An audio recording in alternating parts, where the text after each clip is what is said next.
Welcome to another episode of the Dibbly Dobblers podcast, and happy 2022. Another year. We survived. We did, yes. The people might not be happy about that, but we're here for another year. Do you know what's the great thing? And it's something we'll speak about later. But as of now, no England opener has scored a duck this year. Oh my days. I mean, Zach Crawley made a good go of it. But, good on you, Mitchell. Good lads. Snuck that foot over the line. That's how you really do, Matt. That's how you do spot fixing, son. Good job. Minimal. None of this Mohammed Amir stuff. Just get over a wee bit. Done like a pro. But No. that's a bit of good news. I mean, It is. That's about the only good news we've got. But, we'll get on to that in the near future. So, Andrew, any New Year's resolutions? No. Got to ask. None? Nah, I just don't stick to them, so why bother? What about you? None either. That was a great content. I know, it was. I thought we might have something. And, maybe stick to a cricket club for longer than one season. That could be my New Year's resolution. You managed 2 at the last one. Oh, that's true. One of them kind of didn't count, but no, it was 2. So Yeah. that's true. That's true. Oh, well, success Yeah. already. Yeah, fantastic. Right, what have we got coming up today? Well, you've not even introduced us, you know that. You've not even done that. You've not even called me a secondary host yet. I know. Well, it's coming. Just you wait. So yes, I am your primary host, Callum, as always. And as always, joined by my secondary host, what a producer and dinner lady, Andrew. All right. I always works better when we do it at the start. It does, I know. But we got but there. here so, we are. Yeah. So it is what it is. It is, indeed.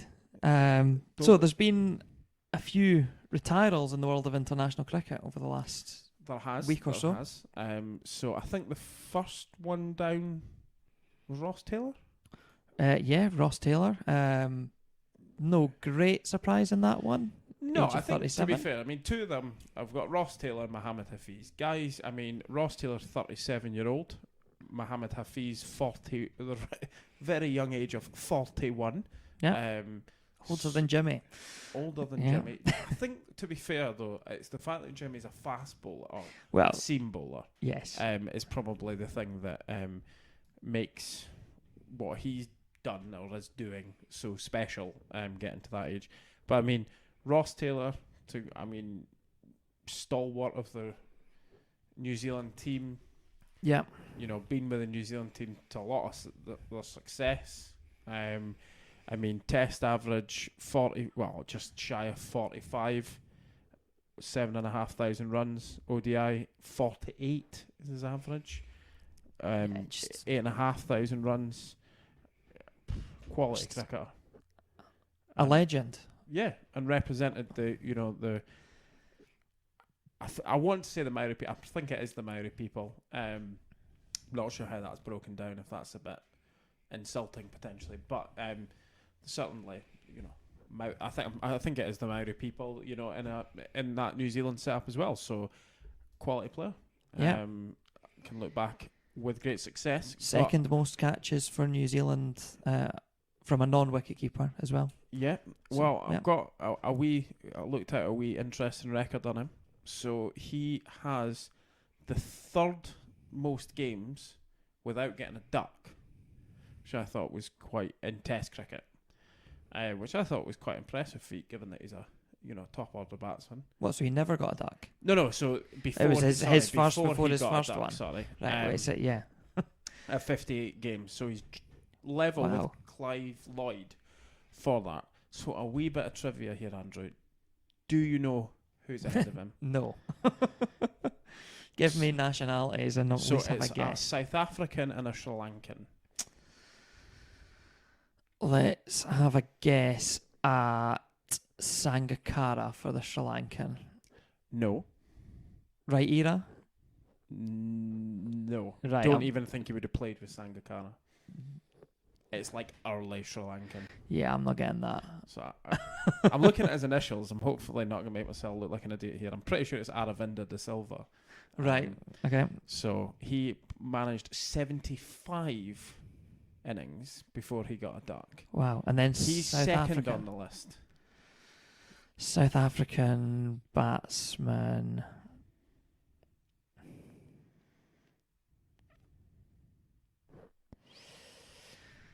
I've no idea. No idea. No. This is very surprising. It's A.B. de Villiers.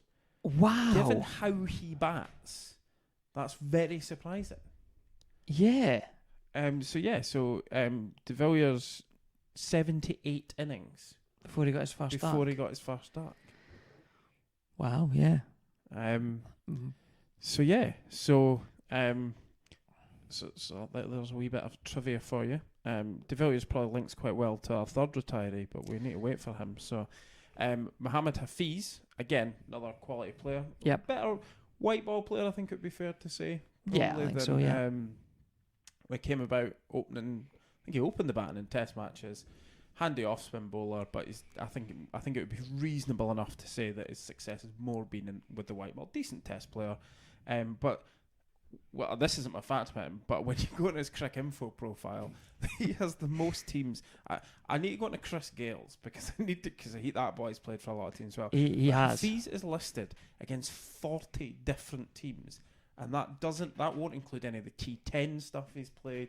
Probably some of the T20s. He's probably been involved in leagues similar to like the US Open and things like that. Yeah. So I mean, that boy's been about. So interesting fact on him is that he is only one of 8 men to be out obstructing the field in an ODI. Can you name another man? I'm not going to make you name 7. But there was one. Was it Jason Roy that was given out obstructing the field? No. Or was it Josh Butler? It was Ben Stokes. It was Ben Stokes. It was one of them. Should never have been out, but anyway. Yeah. So I knew there was a recent England one. And actually, the most recent occurrence of it was last year. It's because it highlighted in green. I thought it was sometime recently, but it's not. It was March 2010. March 2010. That wasn't recent. 2010. 2021. It was the 10th of March. Also Ben Stokes. So there you go. There's a little bit of factoid for the viewers, stroke listeners. Yeah. And yourself, Andrew. Fantastic. When that appreciate comes up that. in a pub quiz, you're gonna know that. Obstructing the field. Don't think that's going to come up in pub quizzes around here. How many people have been out? I'm going to host a pub quiz and just ask that question.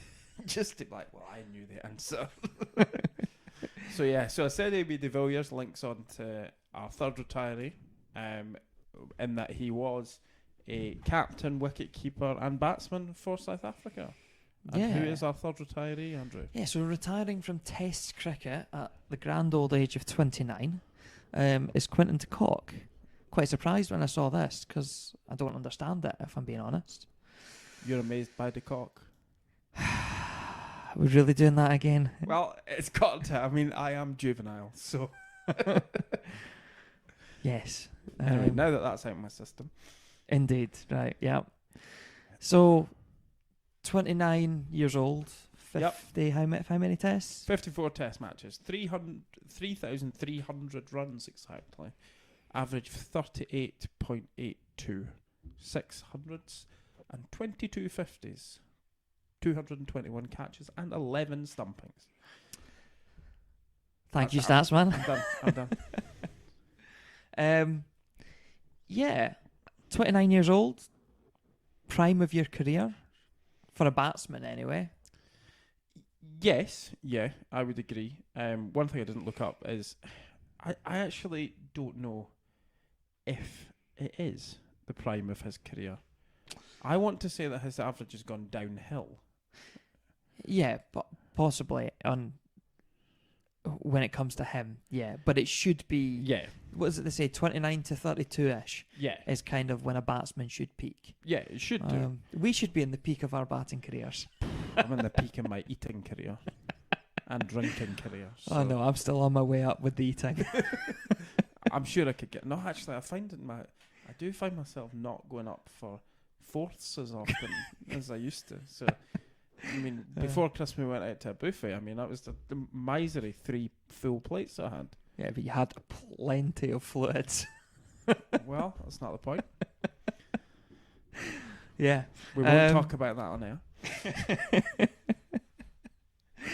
Oh dear. Yeah, so he cited family as the reason. Yeah. They're awaiting the birth of their first child. Well, even before this series, he was due to miss the second test, Yeah. which just finished today, between South Africa and India, to be at the birth of his second child, I think. Second child, right? Or is it the first? I thought it was his first child. Maybe it's the first. Anyway, he was missing the test for the birth of his child. I mean, on the surface of it, it almost goes, okay, can maybe understand that. Family, commitments. Where my sympathy for this then starts to diminish is that the most test matches he's played in 1 year has been 12 in 2017. Over the last 10 years, South Africa have played about 8 test matches per year. You'd maybe argue that maybe jumps to 9 because COVID obviously hit last year. It would maybe boost the average up. So even if we go 9 test matches a year. Yeah. If you consider that this guy also then goes away and plays in the IPL, and is continuing to play white ball cricket, is test matches really the thing that's causing him to be missing time with his family? Yeah, I can see the question in that, but I suppose if you are an all-round touring test match cricketer, and even home test matches at the moment are played in bubble atmospheres, then he probably is missing sort of 5 months of the year to test cricket. 5 months of the year, do you think? Yeah, I do. Well, if they're playing about, what are they playing, about 3 series a year? Must be what they're playing. By the time you count for warm-ups. I don't want to play a lot of warm-ups nowadays. No, but they'll still get together a couple of weeks before the series, I bet. And even if they're played back-to-back, that's 5 weeks for a 3-match series. And, well, back-to-back, it's 4 for the 3 games. Yeah, and no, then that's a fair point. That's fair. so 6 weeks, call it, per series. Yeah, okay. No, that's so fair there point. you are, 4.5 but months at least. Is he not still going to miss a lot of that time through white? You know, if yes, he goes on tour, he's not all of it. It's not like he's going to turn up at the end of the test matches and rock up for the white ball stuff. Well, but he's still going to go to the IPL. Yeah. And he's still going to... he played in the 100 last year? Or was he due... No, he did play in the 100, didn't he? Yeah, he did. Yeah, he did. So there's another month away. Yeah, but I suppose that's part of what my point is, though. I think the family reason is a valid enough excuse. I'm not going to criticise a man for wanting to spend time with his children. I don't personally want to do it, but some people enjoy that kind of thing. So, and it does just ring shades a little bit of, ultimately, he's decided that test match cricket is the least important thing to him. Yeah. And the relative is, from a money point of view, which in the end of the day is earning money for his family, in terms of returns for playing test matches and no longer playing test matches against continuing to play white ball cricket and franchises, it's probably the most financially sensible option as well. But what I did find was Dean Elgar's comments. He gave obviously interviews in the aftermath, and I found this. Hopefully, it doesn't come back one day, and he still wishes he was part of our red ball setup, which I found that a very interesting comment. Almost like you're not going to be welcome back if yeah, you want it's to come like back. You've made your decision. Yeah, you're only 29, but even if 18 months down the line you decide, actually, I do want to be part of the red ball setup, that door is closed immediately, is the way that reads. Yeah, I mean... From the captain. Some of what I was reading does suggest that there are sort of South African people. Sean Pollock was one of them, came out and said, he doesn't believe this will be the end of Test match cricket. Yeah. And compared it to the AB de Villiers. Yeah, and we have seen this in the past with South Africa have suffered from it, especially. The reality of it is it's probably because there's not the money in cricket in South Africa. That's, do we realistically see that one of the players from the big three would do this? I don't think so.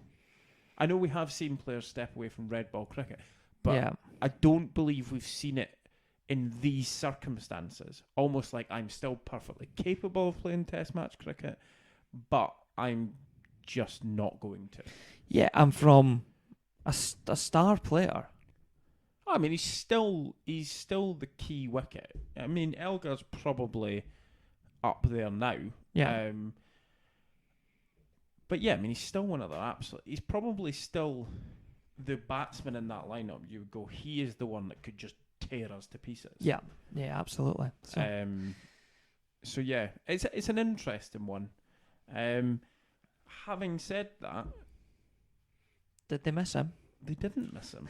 They certainly did not. For those who don't know what we're talking about, South Africa today completed a 7-wicket victory in a really impressive 7-wicket victory against India. Inside 4 days. Yep. Fairly low scoring game. Yeah, which actually probably made the fourth innings even more impressive. And I think you watched sort of closing part of it. I watched the last couple of hours. They chased down 240 odd. Yep. 248, something like that. And so I switched on, and they were 2 wickets down, needed about 70 odd runs. Van der Dusen and Elgar at the crease. Van der Dusen's wicket then fell, and there was a spell where they were still far enough away, they were still 60 odd runs away. Yeah. Where you thought, if there's a little cluster here, India are still right in this. Yeah, I think if Bavuma's wicket, or either of the two that were in, the wicket had fallen, in the end of the day, you've got, it's terrible, Varayan, the new wicket keeper. I think he batted well in the first innings. Yeah, he sort of went in, sort of grinded it out. He scored most. I watched some of his innings, and he actually scored about. He was like on 14 very quickly, or roughly 14, and then he really had to grind it out. Yeah. And then Marco Jansen. But I mean, I think it would be fair to say that probably, Jansen looks like a bit of a hitter. He's probably got a bit of quality about him. He is still very, very young. But you really are into sort of bowlers and inexperienced players as well. So if you'd have lost one of them, yeah, they could have easily been in a tricky situation. But they just romped home. They did, and what actually really impressed me with the final partnership was the rate at which they scored as well. So the last partnership, if I just bring that up in front of me, was so between Elgar and Bavuma, 68 runs they put on in 83 balls. Elgar scoring 37 off 38 within that partnership. The Indian bowlers towards the end did go to pot a little bit as well. Right. There's a lot of extras. And Siraj in particular looked to lose the head. Even after he came off from bowling, he seemed to be well involved. He was injured in the first innings. I think he came back to bowl again in the next day, but he had gone off injured. I suppose one thing we do have to say, as much as it's great that South Africa have won, India losing is always something I enjoy seeing. Thakur got 7 for 61 in the first innings, so I mean that you got to commend him for that. I have to be honest, I did watch it, and I watched a decent chunk of the 7. I didn't exactly think it was, it was a bit like bowling in the Ashes that we'll talk about later. It's not like you went, that was unplayable. Like, it was... You just put it in the right spot and the batsmen got themselves out. Yeah. But credit where credit's due still. You continued to put it in the right spot. The book still says 7 for 61. So Yeah, 243 for 3 was the second innings total. Only the Do you say it was the third highest run chase against India? third highest run chase that India had conceded, and the highest since the 70s. Which that did surprise me, I have to be honest, because okay, India have probably always been a tricky opposition in India. Yeah. You know, when the ball's ragging in the fourth innings. But away from home, I'm surprised they've never been in positions to lose in that manner, because they really, for a long time, didn't have a bowling attack suited to bowling abroad. So that's kind of surprising. But yeah, well done to South Africa. Certainly a scalp in their cap. And I see that Twitter has gone mad claiming that because Kohli's back for the next game, India will just become the dominant force again. But Mitchell Starc averages more with the bat since the start of 2019 than Virat Kohli. So Quality batsman, once upon a time. Once upon a time. So speaking of once upon a time, another Test match win for an unfancied team, Bangladesh, Indeed. against World Test champions New Zealand. Yeah, and not really an understrength New Zealand as well. Kane Williamson wasn't playing, but yeah, which is a miss, of course. everyone else was. And they're at home. Yeah. I mean, if you'd have seen Bangladesh beat, to be fair, more or less anyone now in Bangladesh, you might have gone, fair enough, but, you know, it's surprising, but Yeah, fair enough. absolutely. To go to New Zealand, where your spinners are not going to be that favoured, that's some achievement. Yeah, a fantastic result from Bangladesh. Was it Edibo? Is that his name? Edibo? Edibo, I think. Can't remember, but who coming into the test had an average of something like 80 as a bowler. I mean, seam bowling in Bangladesh notoriously not great. Yeah, but Not that the and I actually think they've had some decent bowlers over the years. But I mean, when you you've not got the you're not getting a helping hand. It's like the amount of seam bowlers you see, especially with the red ball in Sri Lanka and things. It's just a nightmare. So Indeed. Well done to Bangladesh. Gives hope to small nations like Scotland for when we rise up and crush the English. You've just called Bangladesh a small nation In with their terms. 160 million population.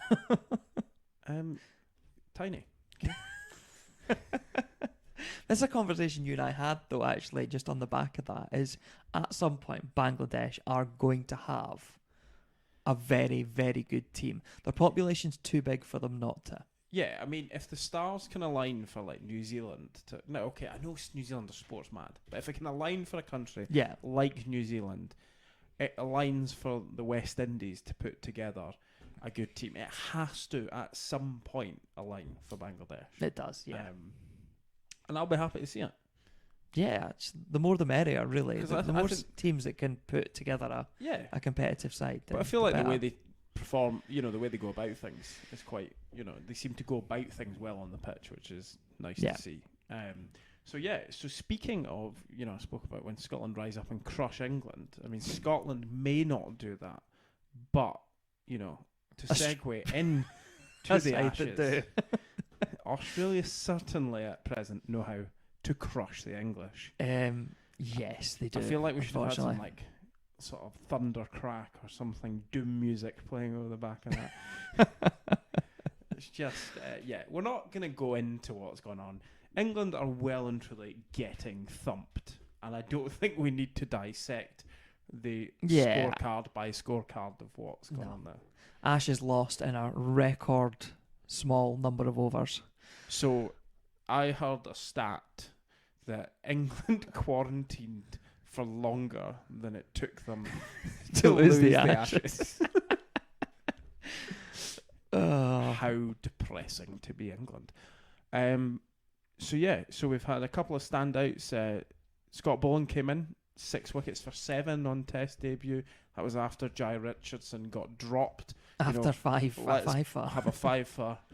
He would probably be knighted if he was English, but Australia dropped him instead. So unlucky to him.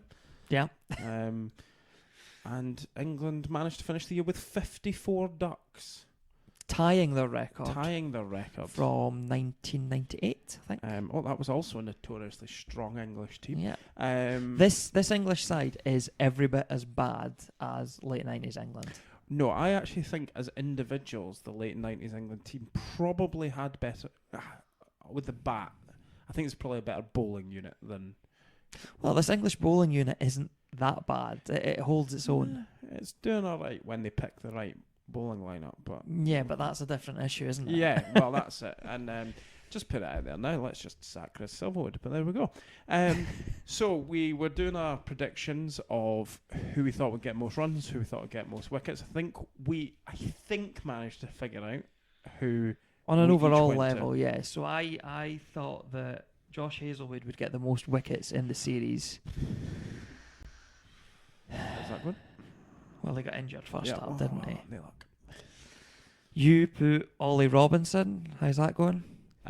Better than Josh Hazelwood. So, Is he playing though? at the point of where we've done up to, he is currently England's leading bowler. Okay, He is, but he has been dropped for the 4th test. Well, sack Chris Silverwood. I've already said it. So let's see what are the top wicket takers, and we'll bring that up on screen for you.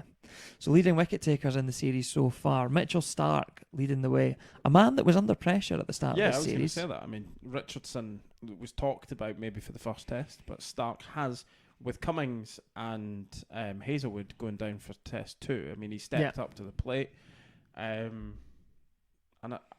that's the reality. That's how good he is. I mean, England could only dream of having Mitchell Starc. Yeah, Most countries in the world, for any of those three, would give their right arm to have them in their attack. It kind of tells you how good he is. But I think that's a big thing for a big player, is you step up when your team needs you. Yeah, so he's got 14 wickets in the series so far at an average of 19.64, so a smidge under 20. The top 5 is dominated by Australians. Nathan Lyon, 12 at 21.75. Pat Cummins, 10 at 14.4, having missed a test match as well. Ollie Robinson, 9 at 26. And Scott Boland was one of 3 bowlers on 7 wickets, joined with Cam Green and Jimmy Anderson. Yep. Cam Green has a ridiculous... It's like 11. And Yeah. Jimmy's like 14.6 or something. So, I mean, all of them doing pretty well. I mean, Yeah. Boland's there on one spell. He is, but Boland makes it onto our list with the lowest average of 7.86. So none of us have picked a bowler that's in the top 3. So we'll move on to the batters. Well, I would like to point out, I did have Robinson and I had Australia's top bowler as Cummings. So I'm going to say I'm doing better than you. On that one, you are. I'll take that. Batsman, you said that Marnus Labuschagne would be the highest run scorer. Oh, he's doing all right. And I said that Joe Root would be the highest run scorer. And we'll look at our list. In 5th place, you've got Dawid Malan, 202 runs at 33.67. Well, I said he'd be the top English player. You did say he'd be He's the not top, that far away. but you were still wrong. Marnus Labuschagne, 4th, 229 at 57.25. 57.25 his average. That's poor. I need to have words with him. David Warner, 240 at 60. That's because they didn't play Stuart Broad in the first test. Yeah, I would agree. So sack Chris Silverwood. Broad should have been in first up because there was the whole... Well, I mean, we said he should have been in. Yeah, he lives in Warner's head. I think most of the nation said that Stuart Broad should have been in, but he wasn't. I think most of Australia would have thought... Well, I think the newspaper headlines thought he was going to be playing. Yeah. So, yeah. And speaking of in his head, in 2nd place, Travis Head, 248 at 62. And then leading the way on the run scorers chart, but not on the averages chart, because he's had more opportunities to bat. Joe Root, 253 runs at 42.17. That'll be over soon enough. Don't worry about It's been typical England. Oh, it really does. When you look at the averages, I said this when we were looking at the stats, it sums it up. Root, plenty of runs. Next place, okay, Milan's doing all right. but I mean, he's still only averaging low 30s. Yeah. And then the rest are garbage. Yeah, the third highest run scorer is being outscored by Mitchell Stark. Yep. So, yeah, it's chronic. So, there were some comments from Stuart Broad. It was after the first day of the current Test match, wasn't it? Yeah, it was because it was after. After the second day. Yeah, it was like Last night. Came out, yeah, because it was after he took his 5 for. Yeah. And he basically sort of said, England need to stop worrying about picking for the future because ultimately, if you don't win what's in front of you, it doesn't really matter.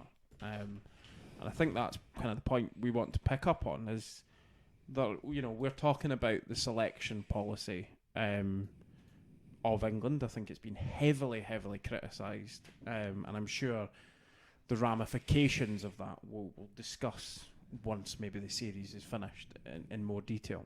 But do England have a problem of picking for the future instead of picking for the here and now? I think it's a really hard one because, pardon me, you actually look at the batting side. Yeah. Are they picking for the future or are they picking for the here and now? So if we go through the lineup, you've got Hamid and Crawley at the top, who are both young and for the future. For the here and now option was Rory Burns, but he didn't perform. He didn't perform, so him being dropped was justified, and that was a performance for a dropping for the here and now, because you dropped him for Crawley, whose game should suit batting in Australia. But you've got Hamid, whose game clearly doesn't. Yes, but at the point of him being dropped, I think Burns was the right one to be dropped. Yeah, okay. Okay. Whether you would now argue that coming into the fourth test, Burns should have replaced Hamid again, that's probably a fair point. But I don't think there's a huge amount of them definitely picking for the future over the here now, because both options are crap. So yeah, okay, no, that's then the rest of the batting lineup at the moment is Milan, Root, Stokes, Bairstow, Butler. Although I suppose there's an argument to say the first 2 tests were Ollie Pope. So Ollie Pope, who was touted as sort of a dead cert to play in Australia because he dominates on the flat wicket at the Oval, so therefore would be able to dominate in Australia. So that again, I think certainly on the batting side of it, they're picking for the here and now because these guys aren't young players who have their whole career ahead of them. They're either well, Milan is a here and now pick. You're not picking him for the future. He's 33, 34. Well, that's the point, though, is that all 5 of those guys from 3 down to 7 are north of 30. Yeah. Yeah, so that's So reasonable. I think on the batting side, no, I don't think there is an issue with picking for the future rather than here and now.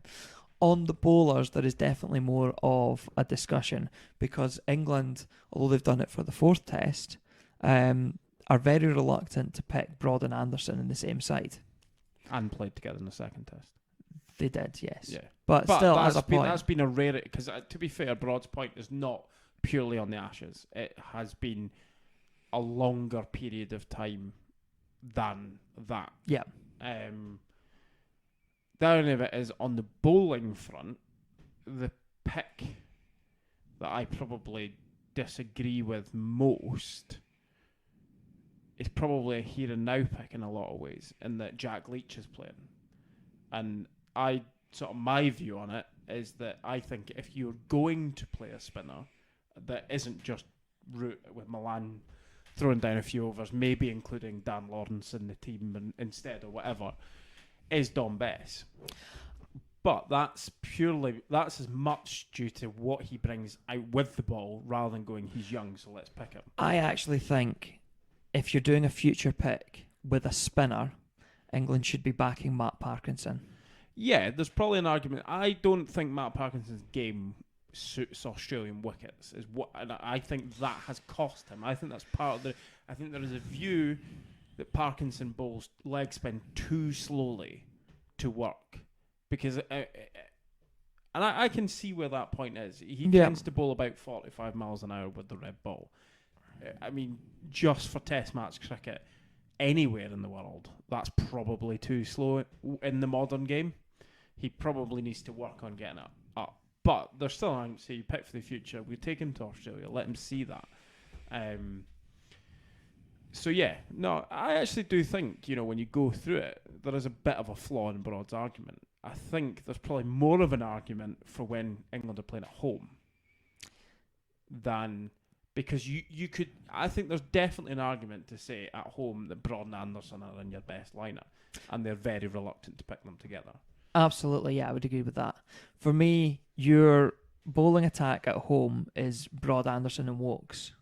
Those three are a dead cert for me. Yeah, then you work out who else you're picking. Yeah, no, and I would agree with that. But the problem is, and I think Broad is maybe not picking the right time to make that point. It isn't like they've turned round and they've got a lineup of Hamid, Crawley, Pope's batting 3, and Dan Lawrence is batting at 6. I don't know, some youngsters got the gloves on. They've not done that.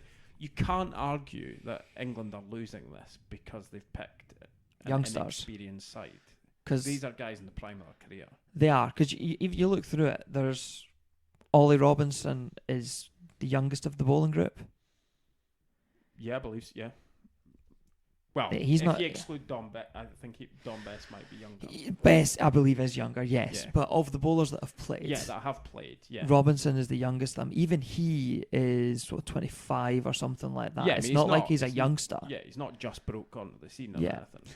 The rest of them are all very experienced international bowlers. So there are absolutely fundamental issues with the English Test team at the moment.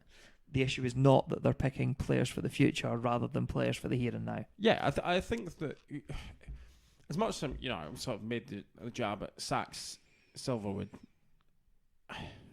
it's England also just lack the players to. They just don't have the players to pick to suit bowling in Australia. Yeah, it's a fundamental problem. That's the issue. And I mean, I'm assuming Ollie Robinson has been rested more than dropped. Oh, I would think so. He looked quite goosed by the end of the third test. You'd argue it is a bit of a longer break between the tests, but I'm assuming we will probably see Robinson but given how they've performed so far in the series, there has to be an argument to say, well, it should be Broad, Anderson, and Robinson should be your 3 seamers. And I mean, Broad's just taken a 5 for Anderson's been doing. And Robinson and Anderson are the only ones that have really been doing well. Yeah, Wood's done okay, and Root has done okay. Leach should go home. Yeah, and you pick Wokes as a batsman. And you pick Wokes as a batsman because I put some stats together earlier. We were looking at them, didn't get a graphic for putting up on the screen. But if you take their first class batting, and okay, you have sort of average by in runs, but runs, Wokes played more tests. Wokes has better stats than Hamid and Crawley. Yeah, I do think that Wokes will be inflated by not outs at the tail end of the innings. Well, if those openers stuck about, they'd have not outs as well. No, it's a tough job, but the point is actually his batting statistics are better over his career than the guys that were picking to open up. Absolutely. And you just, I know it's a bit of a left field thing, but it's just one of these things where it just feels like England are rolling out and just doing the same thing, and for some reason expecting something different to happen. And hell, if it is throwing Chris Wokes into open, try something. Because the one thing that Hamid has never shown me, and then really throughout his fairly short career so far, admittedly, I just don't look at him and go, you're going to win a match for England. Yeah. Like, you're the least bad opener is kind of what it feels like. Yeah. Whereas Chris Wokes has won a match for England with the bat. Yeah. So I mean it was alongside Joss Butler. Well, I'll be dropping him as well, but that's. But if Butler justifies his place as a batsman, I mean, surely there's an argument to say Wokes does. Yeah, I would agree. It's misery. But I don't think Stuart Broad's point, I think you've made kind of a good point that I don't think he's right. Yeah. But good bowling anyway, Stuart. He did bowl fantastically well, as Stuart Broad often does. He also made a jibe at the batsman, which I thought was quite interesting. Yes, he said it wouldn't come down to the bowlers if the batsman could score more than 140. Yeah. Pretty much. I mean, given that they have failed to take 20 wickets in the last 9 tests, then maybe they should also have a look at themselves. It's an all-round issue. Yeah, and I thought that was very, very telling that is a unit that is fractured. Yeah, they keep telling us that they're very together, but it just doesn't seem that way. No. And I think, as I say, that's a discussion we'll have in further detail. So, very quickly, have we got time for this bit? Yeah, just quickly. Yeah, quickly. Right, so who do you see from the current we'll go with the squad. Who do you see from the current squad going to the West Indies? Oh. Oh, no. Do you know what? Most of them. Well, that's true. Yeah. I would be bringing Ben Foakes in as wicketkeeper. Yep. I mentioned Matt Parkinson. I'd be bringing him in. I think for the West Indies, I think, yes. Openers, there just seems to be no talent. And I actually think, contrary to Stuart Broad's point, I actually think now is the time to go, look, we've hit rock bottom. Let's just put the youth out there and give them a shot of rebuilding. Well, therefore, do you stick with Hamid and Crawley? Do you actually go, we think you two are young enough, we're backing you to have talent, we're just going to stick with you? Yes, I do. And Rory Burns is done? Yeah, Rory Burns has been close to being done for the past 2 years. But he is also England's second highest run scorer last year. That's probably by just ahead of extras. Yeah, I know, but you still also have to kind of judge him against his peers, even if they are extras. I do get the point. I mean, Dan Lawrence is a guy that's been hanging around on the periphery for a while, a reasonable amount of time now. I mean, does he? I like Dan Lawrence batting at 7. If he bats 7, but then your wicketkeeper bats 6, and I think Foakes is good enough to bat 6. But Foakes is more of a Lawrence probably should be batting. Possibly, but I don't know. I think that the thing that Lawrence gives is he's really impressed me when he's batted with the tail. Yeah, no, I see that argument, and I actually would. Now, it's a difficult job in Test match cricket, but I genuinely wonder if Foakes to 3 is an option.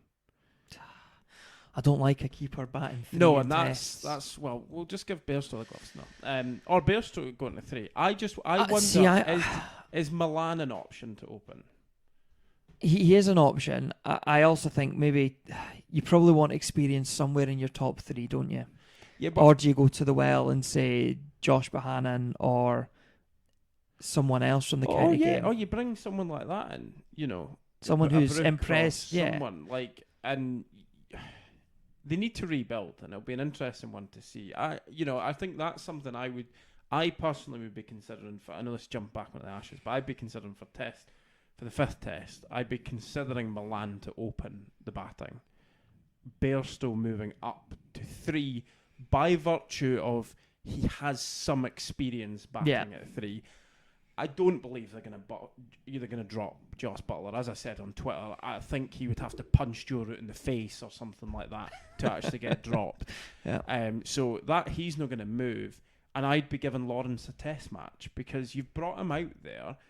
The alternatives haven't done anything. Yeah. So give him a go. Give the lad a go.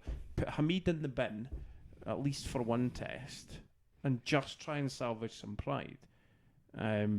Because I don't see how Milan at 2 and Bairstow at 3 is going to produce any worse a result than the current top order is. Well, ultimately, Milan's used to facing the new ball anyway. He usually comes in the first couple of overs.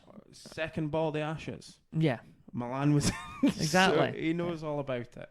So yeah, it's pretty poor times, but there is talent in England with the bat. There's talent in England with the ball, maybe to a lesser. I think actually the depth after the top level is maybe a little bit lacking. Yeah. But it is still there. I think Bryden Cars. Yeah. I think we may if he hadn't gone home injured, I think we would have seen him in this series. I do think it's interesting as well that it's a discussion for another time, but they didn't use the Lions squad to the potential that they could have done. I think COVID is probably the answer to that, but that was why they were there. Well, I know, but I think, and this will be a podcast for another time, but I think that is because the top management of England, they can't just blame the players. There is actual management issues. Oh, there's a fundamental issue within England's ECB, and that needs to be addressed. But I think that's a good time for us to wrap up this podcast, because that will be a discussion for another time. Thank you, as always, for joining us for another riveting conversation. Yeah. Catch us on Twitter at dib.pod. You can get us on YouTube or at the normal. Well, I mean, you can get us on. Of course, you get us on YouTube because you're watching us on YouTube. YouTube. Unless you're listening, but if you're listening, get us on YouTube. Get us on YouTube. Like below, subscribe, hit all that. Yeah. Do it, and we'll see you next time. Bye bye.